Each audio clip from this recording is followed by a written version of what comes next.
Next topic is refraction by a lens. Here we have thin convex lens. अब देखो convex lens दो curve surface से बना होता है, तो हम उसे नाम देते हैं curve surface 1 and curve surface 2. Object is placed at O. तो O से एक इंसिडेंट रे बनाएंगे. नाउ लेट अस सपोज कि हमारे पास कर्व सरफेस 2 है ही नहीं, तो फिर ये तो केस हो गया refraction through curve surface. Okay तो यहाँ से जो इमेज मिलेगी वो हमें आई डैश के ऊपर मिलेगी.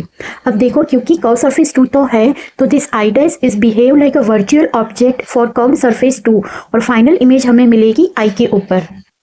अब देखो कर्व सरफेस 1 के लिए ऑब्जेक्ट डिस्टेंस होगा u और इमेज डिस्टेंस होगा v dash. Similarly for surface 2 के लिए I dash behave like a object, तो उसके लिए ऑब्जेक्ट डिस्टेंस होगा v डैश और हमें फाइनल इमेज आई के ऊपर मिली जिसका डिस्टेंस होगा v. Now write the equation for curve surface 1 minus n1 by u plus n2 by v is equal to n2 minus n1 divided by r. तो पहले हमें basic equation ही लिखना है. अब उसमें हम साइन कन्वेंशन के साथ सारी वैल्यूज रखेंगे. तो ऑब्जेक्ट डिस्टेंस u है, so minus n1 by you plus n2 by image distance v dash है. ओके और n2 minus n1 divided by radius of curvature r1 होगा फॉर कर्व सरफेस 1, है ना. कर्व सरफेस 1 जो है मतलब इसके लिए अगर हम स्फीयर बनाएंगे तो कहाँ पे बनेगा, इस तरफ देखो राइट साइड में, तो उसके जो रेडियस ऑफ कर्वेचर होगी वो r1 होगी.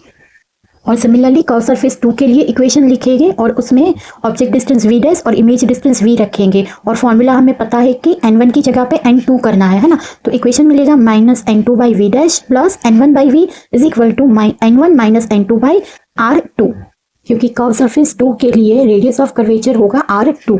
अब दोनों इक्वेशन को ऐड करेंगे तो हमें मिलेगा 1 by v minus 1 by u is equal to n2 minus n1 divided by n1 into bracket 1 by r1 minus 1 by r2. Now let us consider a case in which object is placed at infinity. So this time we will get image at focus. तो object distance होगा infinity and image distance होगा हमारा focal length f. तो ये सारी values रखेगी तो equation होगा 1 by f minus 1 by infinity is equal to n2 minus n1 by n1 और bracket में 1 by r1 minus 1 by r2. अब 1 by infinity 0 होता है, then 1 by f is equal to n2 minus n1 divided by n1 in bracket 1 by r1 minus 1 by r2. इसे कहते हैं lens makers formula.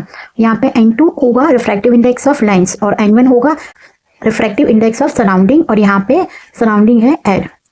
Lens formula is use to design lenses of desire focal length using surfaces of suitable radii of the curvature.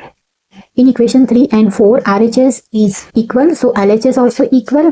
So we can write 1 by V minus 1 by U is equal to 1 by F, which is famous lens formula. Okay, thank you.